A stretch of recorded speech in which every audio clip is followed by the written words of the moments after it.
સરકારની આ એક બહુ જ કર્મઠ નીતિ છે કે હું તમને એક્ઝામ્પલ આપું તો ફક્ત પૂના સિટીમાં 2,500 કરોડનું ફક્ત સ્ટુડન્ટ હાઉસિંગનું માર્કેટ છે. એટલે આજે જ્યારે કોઈ સ્ટુડન્ટ્સને તમે ઘર ભાડે આપતા હોય અથવા તમે હોસ્ટેલ ચલાવતા હોય તો એ જ ઇકોનોમી, એને ઇન્ફોર્મલ ઇકોનોમી અત્યારે કહેવાય છે, જે 2,500 કરોડનું માર્કેટ ફક્ત પૂના શહેરમાં છે. તો આ વિસ્તારને સ્ટ્રક્ચર, આ જે એસ્પેક્ટ જે છે એને સ્ટ્રક્ચર્ડ એસ્પેક્ટ તરીકે લઈ આવવાનો મહારાષ્ટ્ર સરકારનો વિચાર છે.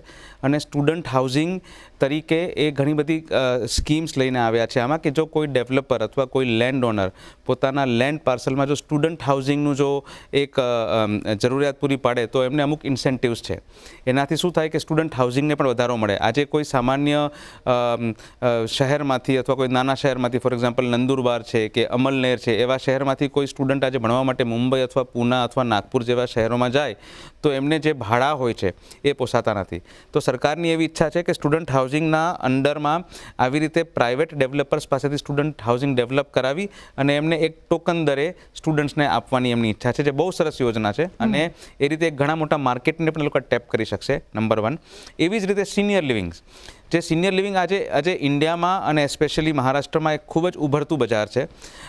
જે લોકો આજે જે કોર્પોરેટ્સમાં જે કામ કરે છે, યુવાન છે આજે પ્લાન કરી રહ્યા છે કે હું જ્યારે 60 વર્ષથી ઉપરનો થઈશ ત્યારે હું નેરલ અથવા કરજત અથવા બીજા કોઈ એવા સારા એવા જગ્યામાં હું સારી રીતે રહી શકું એવું પ્લાનિંગ કરું.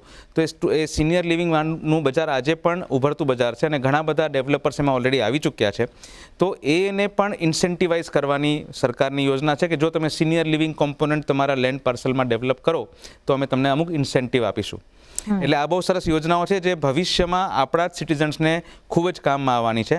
અને જે ગિગ વર્કર હાઉસિંગની તમે જે વાત કરી, એ બેઝિકલી કેવું હોય કે એમને ટેમ્પરરી હાઉસિંગ જોતું હોય છે.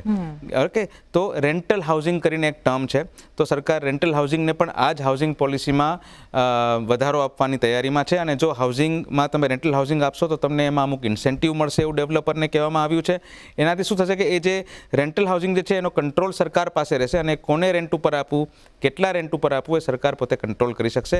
એનાથી ઘરના ભાડાઓમાં પણ સુધારો જોવા મળશે. સો ક્રાંતિકારી યોજનાઓ છે અને આપણે ઈચ્છીએ કે સરકાર એને સરસ રીતે ઇમ્પ્લિમેન્ટ કરે અને આપણા સિટીઝન્સને ફાયદાકારક થાય.